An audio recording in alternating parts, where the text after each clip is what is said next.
안녕하십니까. 김승현 목사입니다. 오늘 오랜만에 인사를 드리는데 오늘 특별판으로 조금 더 한 두 개 더 하고 그 다음에 이제 레위기를 여러분과 함께 나누기를 원합니다. 오늘 우리가 함께 나눌 하나님의 말씀은 열왕기상 8장 6절부터 8절까지에 있는 말씀입니다. 먼저 열왕기상 8장 6절 말씀에 보면 제사장들이 여호와의 언약궤를 그 처소로 메어 드렸으니 곧 성전의 내소인 지성소 그룹들의 날개 아래라. 그 다음에 이제 7절입니다. 그룹들이 그 궤 처소 위에서 날개를 펴서 궤와 그 채를 덮었는데, 채를 덮었다고 그랬습니다. 채. 8절에도 채가 길므로 채 끝이 내소 앞 성소에서 보이나 밖에서는 보이지 아니하며 그 채는 오늘까지 그곳에 있으며. 이 열왕기상 8장의 이야기는 간략하게 제가 정리를 해서 말씀을 드리면, 이제 솔로몬의 그 신학이, 그의 영성이 가장 뛰어났을 때, 가장 높이 올라갔을 때, 그때 이제 솔로몬 성전을 지어놓고 그 봉헌식을 하기 전에 이제 언약궤를 법궤죠. 법궤를 이제 솔로몬 성전으로 이렇게 들어오는 그 안치라고 그럴까요? 안치하는 그 안치식 장면입니다. 법궤가 이제 지성소에 안치되는 그런 장면입니다.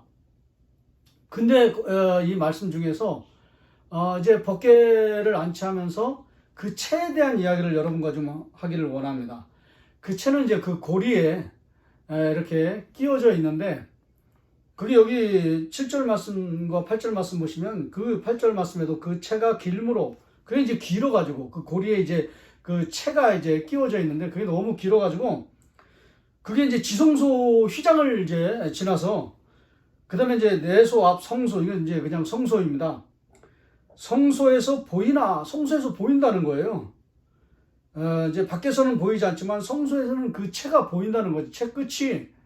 근데 여기를 좀 우리가 살펴보기 전에 조금 더 배경을 이제 살펴보기 위해 원하는 건 뭐냐면, 출애굽기 25장입니다. 25장 13절에 보시면 그 성막을 만들 때 그 법궤 만들면서 그 다음에 25장 13절에 보시면 조각목으로 채를 만들어, 아까 그 채, 열왕기상 8장 그 8절에 나오는 그 채, 근데 그 조각목으로 만든다고 되어 있잖아요. 그건 이제 아카시아 나무입니다. 채를 만들어 금으로 싸고 이제 금칠을 했습니다. 그 다음에 14절에 그 채를 궤 양쪽 고리에 끼워서, 이제 고리가 이제 네 구석에 있는데 그 고리에 채를 끼웠습니다. 그 조각목으로 만든, 그 나무로 만든 그 금이 칠해져 있는 그 채를 고리에 끼웠습니다. 그 다음에 궤를 매게 하며, 이제 그거를 이제 제사장들이 궤를 매는 거죠. 그 다음에 15절에 보시면 이렇게 되어 있습니다. 채를 궤 고리에 꿰인 채로 두고, 꿰져 있는 것입니다. 그 다음에 빼내지 말지며, 성막에 법궤를 만들면서 그 법궤에 고리가 있고 그 고리에 채를 만들어서 나무로 금칠을 하고 나무로 채를 만들어서 그거를 이제 고리에 끼우라는 거예요. 그럼 그걸 빼지 말라는 거예요. 그러니까 완전히 고정시키라는 거죠. 그래, 이 고정된 채가 이제 아까 말씀 나눴던 열왕기상 8장 8절에 그 채입니다. 그 고정형으로 그렇게 끼워져 있는 것이죠. 근데 이거 좀 특이한 건 뭐냐면, 다른 모든 성구들은요 채가 있습니다. 번제단도 채가 있거든요. 그런 것들은 다 이렇게 이동을 하고 나면 그 다음에 그 채를 따로 빼가지고 이제 보관을 했습니다. 그러나 유독 단 한 가지 채를 뺄 수 없었던 거, 그게 뭐냐면 이 법궤의 채입니다. 채가 이게 끼워져 있고요. 그 다음에 빼지 말라고 그랬잖아요. 이 솔로몬 성전에도 이게 제사장들이 베고 와서 이제 성전 솔로몬 성전에 안치하면서, 지성소에 안치하면서 그 고리에 채가 그대로 끼워져 있는 거예요. 빼지지 않은 상태입니다. 그게 너무 길어가지고 성소에서도 그게 보인다는 것이죠. 원래 이제 그 성막에서는, 광야 성막에서는 그 채가 이제 끼워져 있었지만 그게 이제 완전히 안 보였습니다. 성소에서 안 보였거든요. 지성소에 있는 그 채가. 근데 여기는 아주 독특하게 그게 너무 길어가지고 채 끝이 성소에서 보였다는 거예요. 왜 이렇게 하셨을까 하는 것입니다. 채 끝을 왜 이렇게 보이게, 광야 성막에서는 안 보이게 돼 있었는데 여기 솔로몬 봉헌식을 하면서 이 성전에 안치하면서 이거를 왜 이렇게 채 끝을, 법궤의 채 끝을 보이게 했을까 하는 것입니다. 이제 제가 성경을 이렇게 여러분과 말씀을 계속 나누면서 한 가지 좀 생각해 보는 건 뭐냐면, 성경에 어떤 질문이 나오면 그걸 이제 성경으로 이렇게 풀어가는 것이 참 좋은 해석이 아닌가, 저는 개인적으로 그렇게 생각을 합니다. 성경의 문제는 성경으로 이렇게 하나둘씩 이렇게 근거를 가지고 성경을 가지고 성경을 해석하는 것, 그것이 참 좋은 해석이다. 저는 개인적으로 그렇게 생각을 합니다. 그렇게 해서 쭉 보다가 아까 열왕기상 8장으로 다시 돌아와서요. 그 8절에 그 채가 그대로 끼워져 있었는데 그게 너무 길어가지고 지성소에서 이렇게 휘장을 둘러서 이렇게 지나서 그 다음에 이제 성소에서 그게 보였다는 것이죠. 왜 하나님이 이렇게 독특하게 광야 성막에서는 없었던, 보이지 않았던 이 채를 여기서 솔로몬 성전에서 이게 보이게 했는가 하는 것이죠. 열왕기상 8장 27절에 저는 그 근거와 해석, 또 주석이 해답이 있다고 생각을 하는 것입니다. 27절을 보시면 솔로몬이 이제 고백하는 신앙 고백입니다. 아까 제가 말씀드렸죠. 영성이 가장 뛰어났을 때, 그의 신학이 최고조에 다다랐을 때, 가장 탁월했을 때, 뛰어났을 때, 이제 뒤에는 이제 나중에는 이와 같은 영성을 소유하지 못합니다. 이제 좀 맛이 가죠. 이제 문제가 많이 터지고 그 축복과 은혜도 다 떠나가지 않습니까? 하나님의 영광이 떠나가죠. 하나님의 은혜가 떠나갑니다. 근데 어쨌든 여기는 가장 절정의 그 영성이 이르렀을 때입니다. 27절에 이런 고백을 합니다. 가장 뛰어났을 때. 이게 가장 중요한 것인데요. 깊은 영성이 여기 담겨 있는데요. 솔로몬의 하나님이 참으로 땅에 거하시리까. 하나님을 묶어둘 수 없다는 거예요. 우리 마음대로 임의로. 그건 굉장히 위험하다는 거예요. 우리의 필요에 따라서 움직이시는 하나님이 아니라는 거죠. 그 다음에 하늘과 하늘의 하늘이라도, 전 우주라도 주를 용납하지 못하겠거든. 하나님은 용납이 안 된다는 거예요. 채를 보이게 하셨으면 왜 이렇게 보이게 하셨는가? 하나님이 그걸 위험한 그 위험성이 있다는 것을 우리의 인간의 생각으로는 감당이 안 된다는 거예요. 굉장히 위험하다는 거예요. 제가 지난번에도 그 위험성에 대해서 직분을 위험하다 이렇게 말씀드렸잖아요. 법궤가 위험한 것입니다. 아마 그 2편이, 후편이 2부가 될 수도 있는데요. 위험성 2부가 될 수도 있는데요. 법궤가 위험한 것입니다. 광야 성막에서는 이 채가 안 보였거든요. 지성소에서 완전히 휘장으로 가려져 있어가지고요. 근데 여기에서는 성소에서 이렇게 보이게 했어요. 굉장히 위험한, 그런 모든 그 신학자들이 이건 경고라는 거예요. 전 동의합니다. 위험하다는 거예요. 위험성이 있다는 것입니다. 용납이 안 된다는 거예요. 굉장히 위험한 것이다. 그 다음에 하물며 내가 건축한 이 성전이오리까. 이 성전에서 하나님이 이게 보이게 하신 건 굉장히 위험한, 우리가 이 용납할 수 없는, 용납이 되지 않는, 우리의 생각으로는, 우리의 상상으로는 도저히 감당이 안 되는 그런 법궤다.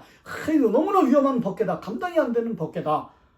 라고 지금 고백하고 있는 가장 뛰어난 그 신학과 영성이 담겨 있는 그런 고백입니다. 법궤가 위험하다는 것이죠. 그리고요, 이것이 아주 실제적으로 적용된 그런 이야기가 있습니다. 사무엘하 6장에 보시면, 사무엘하 6장에 보시면, 사무엘하 6장 6절부터 8절까지 우사 이야기 여러분 아시지 않습니까? 다윗성에 있던 법궤가 법궤가 그 다윗성으로 이렇게 옮겨올 때, 그 다음에 우사가 그 법궤에 손을 대가지고, 아마 그 소가 뛰니까 법궤가 쓰러졌지 않습니까? 넘어졌겠죠. 그 넘어지면 이제 붙들려고 하다가 그냥 우사가 그냥 죽음을 당한 그런 이야기 아닙니까? 근데 여기 보니까 제가 좀 아까 채 끝이 성서에서 보였다 이런 걸 좀 같이 이렇게 묵상하다 보니까 놀라운 걸 제가 깨달았습니다. 6장 6절에 보시면 사무엘하 6장 6절입니다. 그들이 나곤의 타작마당에 이르러서는 소들이 띠므로 웃사가 손을 들어 하나님의 궤를 붙들었더니, 근데 유일하게 법궤에서 가장 긴 부분이 어디냐면 채입니다. 그러니까 법궤를 막 잡을 수는 없죠. 근데 이 끝이 가장 기니까 그거를 붙들었다는 거예요. 하나님의 궤, 여기 정확히 말하면 채입니다. 채를 붙잡은 것이죠. 7절에 여호와 하나님이 웃사가 잘못함으로 말미암아 채를 붙들은 걸 말하는 거죠. 진노하사 그를 그곳에서 치시니 그가 거기 하나님의 궤 곁에서 죽으니라. 이 원어를 이렇게 보다가 이 궤 끝에서 죽으니라 이렇게 되어 있습니다. 아주 이 성경을 성경으로 이렇게 해석하는 거하고 딱 맞습니다. 채 끝을 만져서 채 끝 때문에 죽었다는 거예요. 굉장히 위험한 솔로몬의 영성, 깊은 영성이 담겨있는 그 고백이 실제로 웃사에게 적용되었다는 것이죠. 죽음입니다. 죽음. 채 끝, 죽음. 8절에 여호와께서 웃사를 치심으로 다윗이 분하여 그것을 베레스 웃사라 부르니 그 이름이 오늘까지 이르니라. 그러면서 거기 그 관주에 보시면 웃사를 침이라. 그래, 채끝으로 치신 거예요. 채끝 맞아서 웃사가 죽었다는 것이죠. 이제 뭔가 이게 풀리는 것입니다. 성경이. 웃사는 왜 죽었을까? 그렇게 뭐 죽을 만한 사람도 아닌데, 웃사는 왜 하나님이 죽이셨을까? 채끝을 건드렸기 때문에 죽었다는 것이죠. 아까 그 열왕기상 8장 8절에 있는 그 위험, 27절에 있는 그 위험성, 그대로 적용된 것이죠. 아주 극단적으로 이렇게 부정적인 적용이 웃사였던 것이죠. 채 끝에서 죽으니라, 건드렸다. 근데 이것만 보다가, 또 이제 다른 것을 이렇게 쭉 살펴보니까, 이제 성경을 이렇게 보면 또 채끝이라고 이렇게 생각해 볼 만한 그런 부분들이 한 세 군데 있거든요. 근데 거기는 또 완전히 반대의 적용이 일어납니다. 또 이건 완전히 극단적인 죽음이냐? 그게 아니라 이번에는 은혜가 일어납니다. 은혜냐? 이런 이제 그 제목이 나올 수 있겠죠. 채끝 죽음이냐? 은혜냐? 뭐 이렇게 정할 수도 있겠습니다. 근데 은혜로운 부분들이 완전히 반대의 이야기들이 나온다라는 것입니다. 누가복음 5장 8절에 보시면 이제 예수님께서 공생에 이제 사역을 시작하시면서 성령 세례를 받으시고 사역을 시작하시면서 이제 하나님의 일을 새롭게 시작할 그 제자들을 부르시는 그런 이야기입니다. 그 중에서 이제 그 베드로를 부르시는 그런 이야기입니다. 고기를 많이 잡게 하시면서 뭐 그게 중요한 게 아닙니다. 그 다음에 이야기가 굉장히 중요한 것이죠. 그리고 이제 베드로가 고기 많이 잡힌 걸 보면서 근데 그것 때문에 변화된 건 아니고 아마 이 5장 7절과 8절 사이에 저는 이제 채끝이라고 저는 생각을 하는 것이거든요. 그 채끝을 베드로가 경험을 합니다. 예수 그리스도의 그 신성의 끝자락, 그 작은 그 미미한 끝자락, 그 이제 전 채끝이죠. 그 하나님의 임재의 영광이 있는 그 채끝, 하나님의 신성한 그 현현이 있는 채끝. 웃사는 그 만지다가 죽었고요. 베드로는 여기 하나님의 놀라운 은혜의 이야기가 나옵니다. 누가복음 5장 8절입니다. 이 베드로의 이 채끝에 대한 이야기는 이 부분만 나옵니다. 다른 복음서에는 안 나옵니다. 예수님을 만나는 베드로의 아주 그 상세한 이야기가 나옵니다. 8절에 보시면 그렇게 하고 나서 그 하나님의 채끝을 보고 나서 경험하고 나서 베드로가 이렇게 고백하는 것이죠. 이게 가장 이 부분의 핵심입니다. 누가복음 5장의 핵심입니다. 시몬 베드로가 이를 보고 채끝을 본 거예요. 예수의 무릎 아래 엎드려 이르되, 그 다음에 이렇게 되십니다. 주여 나를 떠나소서 나는 죄인으로소이다. 죄인은 당연히 채끝, 하나님의 신성의 끝자락을 봤으면 죽어야죠. 아까 우사처럼. 그 위험하기 때문에. 근데 베드로는 살았습니다. 왜 살았는지는 설명이 안 돼 있어요. 근데 채끝을 보고 살아난 사람이 누구인가? 베드로라는 것이죠. 참 신비롭고도요, 이해할 수 없는 그런 이야기입니다. 하나님의 신성의 그 끝자락, 그 7절과 8절에 있는 그 끝자락, 채끝이죠. 구약의 법궤의 그 채로 말하면 채끝이죠. 그걸 보고도 경험하고도 베드로는 살았습니다. 그냥 한마디로 저는 이것을 은혜다. 설명할 수 없는 은혜다. 가히 측량할 수 없는 은혜다. 이렇게 생각을 하는 것입니다. 이건 은혜라고밖에 설명이 안 되는, 채끝을 보고도 살았다는 것이죠. 베드로만 사는 게 아닙니다. 바울도, 이제 바울이 되기 전에 이제 보통 사울이라고 말하는데 그냥 바울입니다. 어차피 사울이 바울이 되기 때문에 사도행전 9장에 이 사람도 채끝을 보고 삽니다. 9장 8절에 사울이 땅에서 일어나 눈은 떴으나 아무것도 보지 못하고 사람의 손에 끌려 다메섹으로 들어가서 사흘 동안 보지 못하고 먹지도 마시지도 아니하니라. 채끝을 봤어요. 이런 현상이 일어났습니다. 식물인간은 아니지만 거의 이제 죽은 사람처럼 그렇게 된 거죠. 그러나 죽지는 않았습니다. 살았습니다. 3절에도 보시면 사울이 길을 가다가 다메섹에 가까이 이르더니 호련히, 여기 보세요, 하늘로부터 빛이 그를 둘러 비추는지라. 저는 이걸 채끝이라고 생각을 하는 것입니다. 채끝을 경험하죠. 채끝이 바울을 덮었죠. 근데 아까 베드로처럼 채끝을 보고도 살아났습니다. 하나님의 은혜죠. 바울도 채끝을 보고 살았다는 것이죠. 하나님의 놀라운 은혜인 것입니다. 구약에 이제 한 사람 더 나오는데요. 이사야서 6장에 채끝을 경험하고 사는 사람, 은혜로 사는 사람. 아까 은혜로 베드로, 은혜로 바울, 은혜로 그 다음에 이사야 6장 보시면 5절에 그때 내가 말하되 화로다 나여 망하게 되었도다. 망하게 된 게 아니죠. 죽어야 됐던 거죠. 채끝을 받기 때문에. 나는 입술이 부정한 사람이요 나는 입술이 부정한 백성 중에 거주하면서 만군의 여호와이신 왕을 배웠음이로다 하였더라. 뭘 봤습니까? 채끝을 본 거예요. 채끝을. 그런데도 불구하고 살았다는 것이죠. 이 세 명의 사람들, 채끝을 보고 사는 사람들, 은혜죠, 은혜. 아까 그 베드로, 그 다음에 바울, 그 다음에 이사야. 제가 이 사람들은, 어떤 사람은 우사는 채끝을 보고 죽었는데, 채끝을 만지고 죽었는데, 완전히 저주죠. 징벌이죠. 심판이죠. 헤렘, 징벌적 심판이죠. 그런데 이 세 사람은 채끝을 분명히 봤는데 살았다는 거죠. 은혜로. 죽음이냐, 은혜냐. 이 은혜는 도대체 어떻게 이게 시작됐는가? 그 이유가 무엇인가? 그 이유가 어디에 있는가? 제가 아까 성경은 성경으로 풀어야 된다고 말씀드렸지 않습니까? 이 세 사람의 경우, 은혜로 살아난 사람들의 경우를 보니까 놀랍게도 한 가지 공통점이 있었더라는 것이죠. 제가 발견한 공통점은 뭐냐면 다 하나님의 일을 맡기시는, 하나님의 일을 시작하는 그 출발, 그 시점이었다는 거죠. 채끝은 어쩌면 이 사람들에게는요, 쉽게 말씀드리면 하나님의 채용 공고였던 거예요. 그 은혜였던 거예요.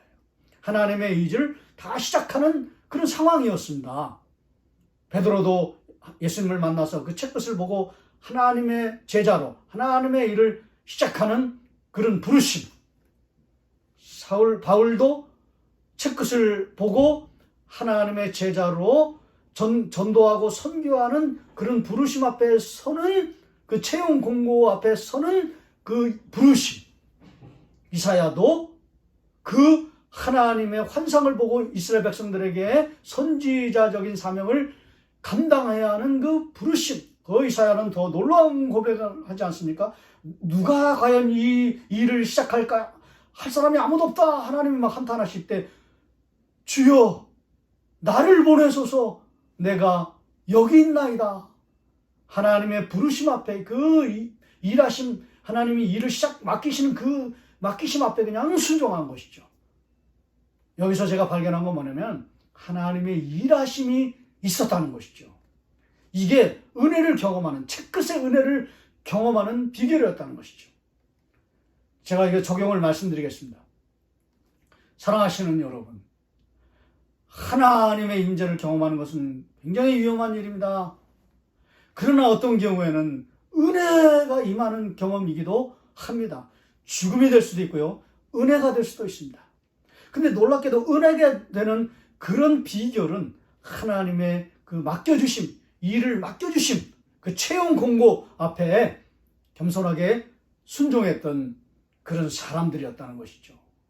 사랑하시는 여러분, 하나님이 저와 여러분에게도요, 우리가 참 많이 부족하지만 하나님의 일을, 하나님 나라의 일을 여러분이 무엇이라고요? 아무것도 아니거든요. 손만 대면 죽을 수도 있는 그런 우리인데도 불구하고 하나님이 같이 동역하자고, 하나님의 일을 같이 하자고 하나님께서 부르신다는 것이죠.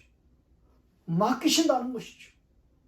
그것처럼 하나님이 여러분에게 주시는 일은, 그 사역은 굉장히 귀한 사역입니다. 굉장히 은혜로운 사역입니다. 그 사역을 잘 감당하시고요. 더 신실하게 감당하시고요. 그리고 귀하게 여기시고, 무슨 일이든 하나님의 교회를 위해서, 하나님의 나라를 위해서 하나님께서 여러분에게 일을 주시고 부르실 때는 내가 못하겠다고 교만하게 그렇게 하지 마시고 겸손하게 아주 신실하게 하나님의 일을 잘 감당하시는 그런 저와 여러분이 되시기를 소원합니다. 그럴 때 은혜가 임하는 것이죠. 성경에 보면 착하고 그랬지 않습니까? 이 착하다는 건 뭐냐면 일을 주실 때, 일감을 주실 때 잘 받아들이고 그걸 잘 감당하라는 그런 사람이 착하다는 거예요. 그 다음에 충성된 종아, 하나님의 일을 신실하게 잘 감당하는 사람, 그게 다 하나님의 일과 관련된 것입니다. 이 일을 잘 감당하는 사람, 그 사람이 착하고 충성된 사람입니다. 충성된 종입니다. 저와 여러분이 하나님의 일을, 지금 이제 하나님의 일을 감당하시는 분들이 계시다면 더 잘 감당하시고요. 겸손히 잘 감당하시고요. 신실하게 감당하시고요. 그리고 그 일을 정말 열심히 힘을 다하여서 그렇게 자원하는 마음으로, 이 자원하는 마음이 굉장히 중요하거든요. 자원하는 마음으로 하나님이 여러분에게 맡겨주시는 일을 잘 감당하시는 여러분이 되시기를 소망합니다. 그리고 어떤 경우에는 또 일을 하시다가, 사역을 하시다가 뭐 어떤 일이 있던지 잘 모르겠지만은 일 멈추신 분들, 중지하신 분들, 안 하시는 분들, 그런 분들이 계시다면 다시 빨리 정신을 차리시고 마음을 돌이키시고 하나님께로 돌아오시고요. 그리고 이 하나님의 부르심 앞에 하나님의 일을 맡기신다는 건 정말 귀한 일입니다. 정말 놀라운 은혜가 있습니다. 채끝에 은혜가 있는, 정말 놀라운 은혜가 있는 그런 귀한 사역입니다. 이걸 깨달으시고, 이거를 제가 정말 진심으로 여러분에게 선포할 때에 이걸 받아들이시고 회개하시고 돌아오셔서 다시 그 일을 시작하십시오. 늦지 않았습니다. 다시 시작하십시오. 다시 회복하십시오. 하나님의 일을 회복하십시오. 채끝, 죽음이냐 은혜냐. 죽음은 모르겠지만, 죽으면 일이 끝났기 때문에, 제가 우사는 일이 끝났기 때문에 죽은 거예요. 남아있었으면 하나님 살려주셨겠죠. 그러나 베드로와 바울과 그리고 이사야는 일을 착하시는 거예요. 이랬기 때문에 하나님께서 살려주시고 은혜를 베풀어 주시는 것입니다. 죽음이냐 은혜냐, 그건 일입니다. 일이 있을 때는 하나님 은혜 베풀어 주시고, 일이 없을 때는 하나님이 거두어 가신다는 것이죠. 이런 그런 위험한 것들을 깨달으시고, 이걸 정말 심각하게 이 경각심을 아시고, 일을 멈추신 분들, 중단하신 분들, 중지하신 분들 회개하시고 다시 돌아와서 하나님이 여러분에게 주시는 이 일을 다시 회복되어서 잘 감당하시는, 신실하게 다시 감당하시는 그런 때로 돌아가시는 그런 여러분이 되시기를 주의 이름으로 간절히 소망합니다. 그런 여러분이 되시기를 바랍니다. 이것이 채끝, 죽음이냐 은혜냐의 결정이고 결단이고 선택입니다. 이 부르심 앞에, 이 하나님의 메시지 앞에 마음을 다시 정돈하시고 정리하시고, 돌아올 자는 돌아오게 하시고, 이미 돌아와서 하나님의 일을, 사역을 귀하게 여기시고 잘 감당하시는 분들이 계시다면 더 신실하고 충성스럽게 감당하시는 저와 여러분이 되시기를 주의 이름으로 축원합니다.